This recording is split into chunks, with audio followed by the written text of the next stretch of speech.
వాగర్థావివ సంపృక్తో వాగర్థ ప్రతిపత్తయే జగతః పితరౌ వందే పార్వతీ పరమేశ్వరం. జ్యోతిషాభిమానులకు నమస్కారం. మాసఫలం కార్యక్రమానికి స్వాగతం. 2025 ఆగస్టు నెలలో మేషరాశి నుంచి మీనరాశి వరకు గల ద్వాదశ రాశుల వారికి గోచార రీత్యా మాస ఫలితాలు. ఈ ఆగస్టు మాసం అనేటువంటిదే మనకున్నటువంటి 12 మాసాల్లో ఒక ప్రత్యేకమైనటువంటి విశిష్టతను, ఒక వైవిధ్యమైనటువంటి వాతావరణాన్ని, ఒక పండుగల వాతావరణాన్ని, ఒక భక్తి ప్రపత్తులతో కూడినటువంటి పరిస్థితిని మనకు అందించేటువంటి మాసం ఆంగ్ల మాసాల్లో ఆగస్టు మాసం. ఈ 2025 ఆగస్టు మాసం శ్రావణ మాసం 2వ శుక్రవారం రోజు ప్రారంభమవుతుంది. అలాగే భాద్రపద మాసం మొదటి వారంలో ఆగస్టు మాసం ముగుస్తుంది. ఈ ఆగస్టు మాసంలో మనకు శ్రావణ శుక్రవారం, 2వ శుక్రవారం, 3వ శుక్రవారం, 4వ శుక్రవారాలంటూ లక్ష్మీ అమ్మవారి పూజలు, ముఖ్యంగా శుక్రవారం రోజు, 3వ శుక్రవారం రోజు వరలక్ష్మి వ్రతం లాంటి ప్రత్యేకమైనటువంటి పూజలు మన హైందవ స్త్రీలందరూ కూడా నిర్వహించుకునేటువంటి సాంప్రదాయం మనకుంది. శ్రావణ శుక్రవారాలు వరలక్ష్మి వ్రతంతో పాటు, అనగా వైష్ణవ సాంప్రదాయాన్ని అనుసరించి లక్ష్మీ పూజలు, విష్ణు పూజలతో పాటు శైవ సాంప్రదాయాన్ని అనుసరించి మంగళవారాలు, శ్రావణ మాసంలో వచ్చేటువంటి మంగళ గౌరీ వ్రతాలు, ఈ మంగళ గౌరీ వ్రతాలకు కూడా ప్రత్యేకమైనటువంటి ఒక విశిష్టతను మన వాళ్ళు ఇవ్వడం జరిగింది. సో శివకేశవ భేదం లేకుండా ఈ శ్రావణ మాసం అంతా కూడా, అనగా ఆగస్టు మాసం అంతా కూడా మనం అనేక పూజలు, పండుగలు నిర్వహించుకుంటూ ఉంటాం. ఈ ఆగస్టు మాసంలో శ్రావణ శుక్రవారాలు, మంగళ గౌరీ వ్రతాలతో పాటు వరలక్ష్మి వ్రతంతో పాటు రాఖీ పండుగ ప్రత్యేకమైనదిగా చెప్పుకోవచ్చు. శ్రావణ పౌర్ణమి రోజున రక్షాబంధనం పేరుతో అన్నదమ్ములు, అక్కజెల్లల యొక్క అనుబంధానికి ప్రతీకగా మనం ఈ రక్షాబంధనం, రాఖీ పండుగను నిర్వహించుకుంటాం. ఇక నాగపంచమి, నాగదేవత ఆరాధనకు ప్రత్యేకమైనటువంటి రోజుగా నాగపంచమి. వైష్ణవ సాంప్రదాయంలో ఉన్నటువంటి ప్రధానమైనటువంటి భూమిక వహించే శ్రీకృష్ణ పరమాత్మని జన్మదినం అయిన శ్రీకృష్ణాష్టమి అనేటువంటి పండుగను కూడా మనం నిర్వర్తించుకుంటాం. అలాగే ఆగస్టు మాసంలో ఈ తెలుగు పండుగలు ప్రారంభమయ్యేటువంటి సాంప్రదాయంలో తొలి తెలుగు పండుగ, ముందు అగ్రతాంబూలం ఇచ్చేటువంటి గణపతి స్వామి పూజ, అనగా వినాయక పండుగ కూడా మనకు ఈ ఆగస్టు మాసంలోనే వస్తుంది.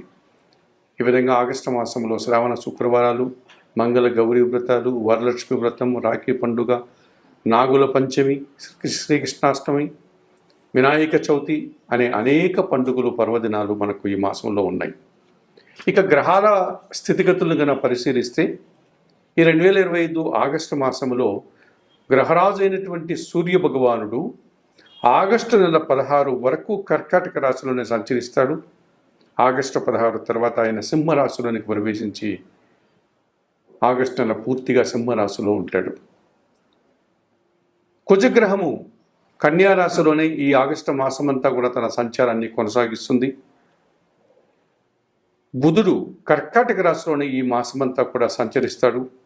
గురువు మిథున రాశిలోనే తన ప్రయాణాన్ని కొనసాగిస్తాడు. శుక్రగ్రహం మాత్రం ఆగస్టు నెల 20వ తారీఖు వరకు మిథున రాశిలో, ఆ తర్వాత 20వ తారీఖు తర్వాత కర్కాటక రాశిలో తన సంచారాన్ని కొనసాగిస్తాడు. ఇక శని భగవానుడు యథావిధిగా మీనరాశిలోనే ఆయన సంచారం ఉంటుంది ఆగస్టు మాసంలో. అలాగే కుంభరాశిలో రాహువు, సింహరాశిలో కేతువు. ఈ విధంగా గ్రహాలన్నీ వాటి స్థితిగతులను అనుసరించి ఈ ఆగస్టు మాసంలో ఈ విధంగా సంచరిస్తూ ఉన్నాయి. ఇటువంటి పరిస్థితుల్లో ఈ 12 రాశులకి ఆగస్టు మాసంలో ఎలా ఉంటుందన్న విషయాన్ని ఇప్పుడు మీరు తెలుసుకోబోతున్నారు. 2025 ఆగస్టు మాసంలో ధనుస్సు రాశి వారి యొక్క మాస ఫలితాలు. ఈ ధనుస్సు రాశి వారికి మొత్తం 5 గ్రహాలు అనుకూలంగా సంచరిస్తూ ఎక్కువ లాభాలను అందిస్తున్నాయి. 3 గ్రహాలు మాత్రమే ప్రతికూలంగా సంచరిస్తున్నాయి ఈ ఆగస్టు మాసంలో. 2025 ఆగస్టు మాసంలో ధనుస్సు రాశి వారికి పంచమ వ్యయాధిపతి అయినటువంటి కుజుడు ఈ నెలంతా దశమములో కన్యా రాశిలో సంచరిస్తున్నాడు. మీ ఆలోచనలో కొన్ని కార్యరూపం దాలుస్తుంది. సంతానం విషయంలో శుభ పరిణామాలు చోటు చేసుకుంటున్నాయి. భూముల నుంచి, వ్యవసాయం నుంచి అధిక లాభాలు అందుకుంటారు. వాహన లాభాలు కూడా అందుకుంటారు. లాభసాటి ప్రయాణాలు ఉంటాయి.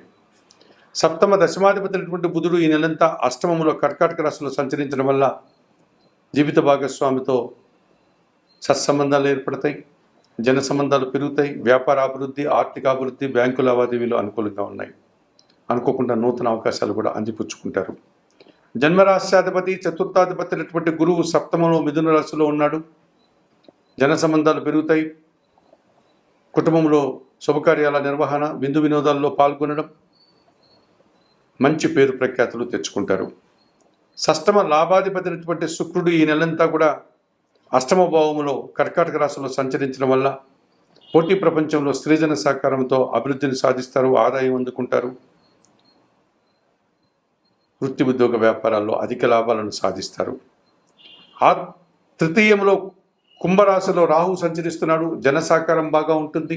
విదేశీ వ్యవహారాలు సానుకూలంగా ఉంటాయి. నూతన వ్యాపారాలు కానీ, నూతన వ్యక్తుల వల్ల కానీ లాభాలు అందుకుంటారు.